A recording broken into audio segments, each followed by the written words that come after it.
जय श्री राम। जय बजरंगबली। जय माता रानी की जय। महाभवानी की जय। मुझे शक्ति देना माँ। आप मेरा कल का विश्राम छूटा था, आज मैं यहाँ से शुरू करती हूँ कि सभी बंधु बांधवों के साथ, सखाओं के साथ भगवान राम खेलने जाते हैं। बंधु सखा संग सोई बोलाई, वन मृगया नित खेल ही जाई, पावन मृग मारही जिय जानी, दिन प्रति निरपय देखा वही आनी। श्री रामचंद्र जी भाइयों और इष्ट मित्रों को बुला लेते हैं और नित्य वन में जाकर शिकार खेलते हैं। वन में पवित्र मन में पवित्र जानकर मृगों को मारते हैं और प्रतिदिन उन्हें लाकर राजा दशरथ जी को दिखाते हैं कि आज देखो मैंने इतने मृग मारे। लेकिन फिर आगे क्या होता है, जिन मृगों को वो मारते हैं, जे मृग राम बाण के मारे ते तनु ताज सुरलोक सिधारे। जिन मृगों को वो मारते हैं वो मारते ही सुरलोक को सिधार जाते हैं, उनको मुक्ति मिल जाती है। अपने छोटे भाइयों और सखाओं के साथ भोजन करते हैं और माता पिता की आज्ञा का पालन करते हैं। जेहि विधि सुखी होई पुर लोगा, करहि कृपा निधि सोई संजोगा, वेद पुराण सुनहि मन लाई, आप कहे अनुजहि समुझाई। जिस तरह नगर के लोग अयोध्यावासी सुखी हों, कृपा निधान श्री रामचंद्र जी वही लीला करते हैं। वे मन लगाकर वेद पुराण सुनते हैं और फिर उन्हें आप भी छोटे भाइयों को समझाकर बतलाते हैं। प्रातः काल उठ कई रघुनाथा, माता पिता गुरु ना वही माथा, आव आय सुमांग करई पुर काजा, देखी चरित हर्षई मन राजा। प्रातः काल उठकर रघुनाथ जी माता पिता और गुरु को प्रणाम करते हैं और उनसे आज्ञा लेकर नगर में अपना काम करते हैं। उनके चरित्र देखकर राजा मन में हर्षित होते हैं कि मेरा बेटा बहुत ही सुयोग्य है, बड़ा ही बलवान है, हर तरफ से सुंदर है, सुंदर भी है। व्यापक अकल निहज निर्गुण नामन रूप, रामा निर्गुण नामन रूप, भगत हेतु नाना विधि करत चरित अनूप, सियावर रामचंद्र की जय, पवन सुत हनुमान की जय। हे जो भगवान व्यापक अकल इच्छा रहित है, अजन्मे हैं और निर्गुण हैं तथा जिनका न कोई नाम है न रूप है, वही भक्तों के लिए नाना प्रकार के अलौकिक चरित्र करते हैं। यह सब चरित्र कहा मैं गाई, आगिल कहा कथा मन सुलाई, विश्वामित्र महामुनि ज्ञानी, बसई विपिन शुभ आश्रम जानी। यह सब चरित्र मैंने गाकर कहा, अब आगे की कथा मन लगाकर सुनो। ज्ञानी महामुनि विश्वामित्र जी वन को शुभ आश्रम जानकर बसते हैं, जहाँ जप यज्ञ जोग मुनि करही, अति मारीच सुबह डरही, देखत यज्ञ निशाचर धावई, करही उपद्रव मन मुनि दुख पावई। जहाँ मुनि यज्ञ करते हैं और योग करते हैं और मारीच तथा सुबाहु से बहुत डरा करते हैं, उनको बहुत परेशान करते हैं। मारीच और सुबाहु मुनियों को यज्ञ नहीं करने देते। यह देखकर यज्ञ देखते ही राक्षस दौड़ पड़ते हैं और उपद्रव मचाते हैं, जिनमें मुनि बहुत ही दुखी रहते हैं। गाधी पुत्र विश्वामित्र जी ने के मन में चिंता व्याप्त हो गई कि भगवान के मारे बिना ये पापी राक्षस नहीं मरेंगे। तब श्रेष्ठ मुनि ने मन में विचार किया कि प्रभु ने पृथ्वी के भार को हरने के लिए अवतार लिया है, तो क्यों ना मैं वहां जाऊं। एहू मिसि देखूं पद जाई, कर बिनती द आनऊ दो भाई। इसी बहाने जाकर के मैं उनके चरणों के दर्शन करूंगा और राजा दशरथ से विनती करके दोनों भाइयों को यहाँ लिवा लाऊंगा। जो प्रभु ज्ञान और वैराग्य सब गुणों के धाम हैं, मैं उन्हें नेत्र भर कर भी देख लूंगा। बहुविधि करत मनोरथ, जात लागी नहीं बार, रामा जात लागी नहीं बार, कर मज्जन सर उजल गए भूप दरबार, सियावर रामचंद्र की जय पवन सुत हनुमान की जय। बहुत प्रकार से मनोरथ करते हुए जाने में उन्हें देर नहीं लगी। सरयू नदी के जल में स्नान करके हुए राजा दशरथ के दरवाजे पर पहुंच गए। जब राजा ने मुनि को आना सुना तब ब्राह्मणों के समाज को साथ लेकर मिलने गए और दंडवत प्रणाम करके मुनि को सम्मान करते हुए उन्हें अपने आसन पर बिठा लिया, लाकर अपने आसन पर बिठा लिया। उन्होंने चरणों को धोकर बहुत पूजा की और कहा, मेरे समान धन्य आज दूसरा कोई नहीं है। फिर उन्हें तरह तरह के भोजन करवाए, जिससे श्रेष्ठ मुनि अपने हृदय में बहुत ही हर्षित हुए। फिर राजा ने चारों पुत्रों को मुनि के चरणों पर डाल दिया और प्रणाम कराया। रामचंद्र जी को देखकर मुनि अपने शरीर की सुध ही भूल गए। श्री राम जी के मुख की सुंदरता देखते नहीं बन रही थी। वे ऐसे मग्न हो गए मानो चकोर पूर्ण चंद्रमा को देखकर ही लुभा गया हो। तब राजा ने मन में हर्षित होकर के वचन कहे, हे मुनि, आपने ऐसी कृपा तो कभी नहीं की। आज किस कारण आपका सुभागमन हुआ है, कहिए, उसे पूरा करने में मैं विलंब नहीं करूंगा प्रभु।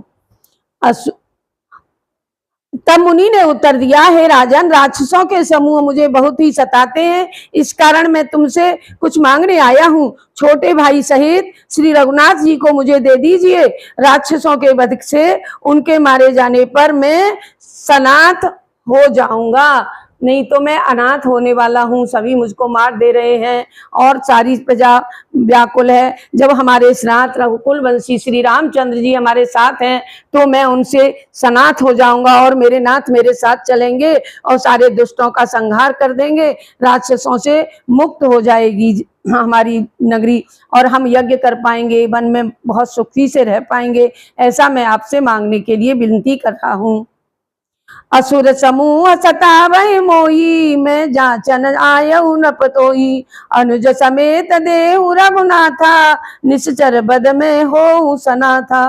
तब मुनि ने उत्तर दिया, हे राजन, राक्षसों के समूह मुझे बहुत सता रहे हैं। इस कारण मैं तुमसे मांगने आया हूँ। छोटे भाई सहित रघुनाथ जी को मुझे दे दीजिए। राक्षसों के वध से उनके मारे जाने पर मैं भी सनाथ हो जाऊंगा।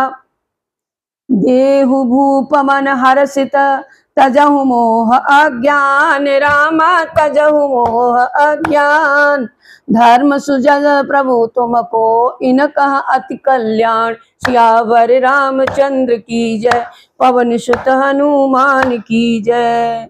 हे राजन, प्रसन्न मन में से इनको दो, मोह और अज्ञान को छोड़ दो।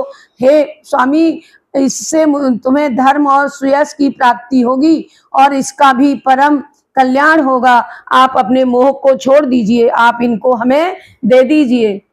सुनि राजा अति अप्रिय बानी, हृदय कंप मुखदुत कुमिलानी। चौथे पन पायऊ सुतचारी, विप्र वचन नहीं कहेऊ विचारी। मुनि की इस अत्यंत अप्रिय वाणी को सुनकर राजा का हृदय कंपित होने उठ लगा और उनके मुख की कांति फीकी पड़ गई। उन्होंने कहा, हे ब्राह्मण, मैंने चौथे पन में इन चारों पुत्रों को पाया है। आपने सोच समझ करके वर नहीं मांगा है।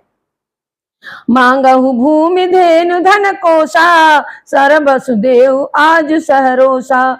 देहि प्राण ते प्रिय कछु नाही, सोई मुनि देव निमिषे कमाही। हे मुनि, आप भूमि मांग लीजिए, गौ मांग लीजिए और खजाना मांग लीजिए। मैं आज सहर्ष होकर के अपना सर्वस्व दान कर दूंगा। देह और मेरी प्राण भी अधिक कोई प्यारा नहीं है। मुझे अपने प्राणों की भी कोई चिंता नहीं है। मैं अपने प्राण भी न्यौछावर कर दूंगा, मैं एक पल भी नहीं लगने दूंगा। सब सुत प्रिय प्राण की नाई, राम देत नहीं बने गोसाई। कह निश्चर अति घोर कठोरा, कह सुंदर सुत परम किशोरा। इन सभी पुत्र मुझे प्राणों के समान प्यारे हैं, पर उनमें से भी हे प्रभु, राम को तो किसी प्रकार भी देते नहीं बनता है। कहाँ ये अत्यंत डरावने और क्रूर राक्षस और कहाँ परम किशोर अवस्था के सुकुमार मेरे सुंदर पुत्र हैं। राजा की प्रेम रस में सनी वाणी को सुनकर ज्ञानी मुनि विश्वामित्र जी ने हृदय में बड़ा ही हर्ष माना। तब वशिष्ठ जी ने राजा को बहुत प्रकार से समझाया, जिससे राजा का संदेह मिट जाए और राम को और लक्ष्मण को उनको सौंप दें।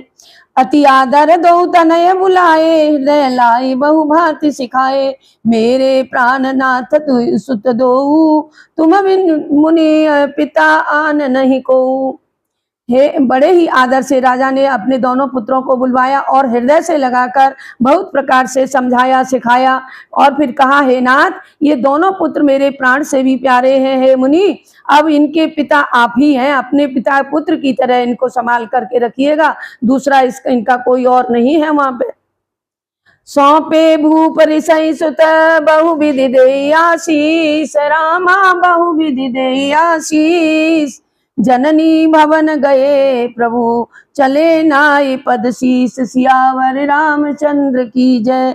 राजा ने बहुत तरह से आशीर्वाद देकर ऋषि के दोनों पुत्रों को फिर प्रभु माता के महल में गए और उनके चरणों में सिर नवाकर चले गए। और पुरुषों में सिंह सरीके दोनों भाई मुनि का भय हरने के लिए प्रसन्न होकर चले। हे, वे कृपा के सागर, धीर बुद्धि और संपूर्ण विश्व के कारण के भी कारण हैं। भगवान श्री राम के लाल नेत्र हैं, चौड़ी छाती है, विशाल भुजाएं हैं, नील कमल और तमाल के वृक्ष की तरह सांवला शरीर है, कमर में पीतांबर है पहने हैं और सुंदर तरकस कसे हुए हैं, दोनों हाथों में सुंदर धनुष और बाण हैं।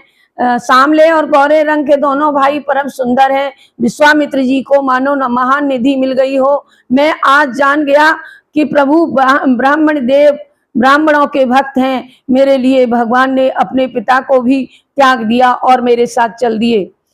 रास्ते में चले जाते हुए मुनि ने ताड़का को दिखलाया। मुनि के वचन सुनते ही वह क्रोध करके दौड़ी। श्री राम जी ने एक ही बाण में उसके प्राण हर लिए और दीन जानकर उसे निज पद अपना दिव्य स्वरूप भी दिया। तब ऋषि विश्वामित्र ने प्रभु को मन में विद्या का भंडार समझते हुए भी ऐसी विद्या दी जिससे भूख प्यास न लगे और शरीर में अपार बल और तेज का प्रकाश रहे। स्त्री वध से असुरों के विनाश का श्री गणेश होता है। सबसे पहले स्त्री का वध किया, जिससे कि स्त्री के वध से ही असुरों के विनाश का श्री गणेश होता है। कृष्ण अवतार में भी सबसे पहले पूतना को ही वध किया था श्री कृष्ण ने। और राम के अवतार में भी सबसे पहले श्री उनको ही ताड़का को ही मारा था। इसका कारण यह है कि ताड़का दुराशा रूप है और दुराशा के प्रथम नाश होने से शेष आसुरी संपत्ति का नाश होता है। कहने में आवश्यकता नहीं है कि आसुरी शक्ति के विनाश के लिए ही प्रभु का अवतरण हुआ है। छोड़ दूं यही भैया। आयदु सर्व समर्पित के प्रभु निज आश्रम आन, रामा के प्रभु आश्रम आन।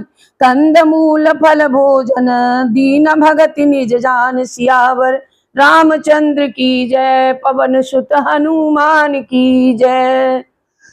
सारे अस्त्र शस्त्रों को समर्पित करके मुनि प्रभु श्री राम जी को अपने आश्रम में ले गए और उन्हें भक्त हितकारी जानकर कंदमूल और फल का भोजन कराया।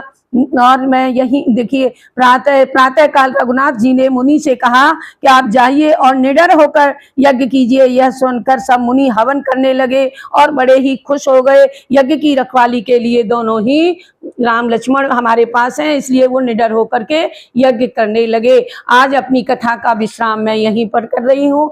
अगले पाठ में मैं आपसे फिर मिलूंगी और आपको मेरा बहुत बहुत प्रणाम और नमस्कार और बच्चों को आशीर्वाद। और देखिएगा, मैं बहुत आभारी हूँ, बहुत ही कृतज्ञ हूँ कि जो आप मुझे इतने मन से इतने प्यार से मुझे सुनते हैं, इसके लिए मैं बहुत बहुत आभार प्रकट करती हूँ। जय श्री राम, जय माता रानी की जय।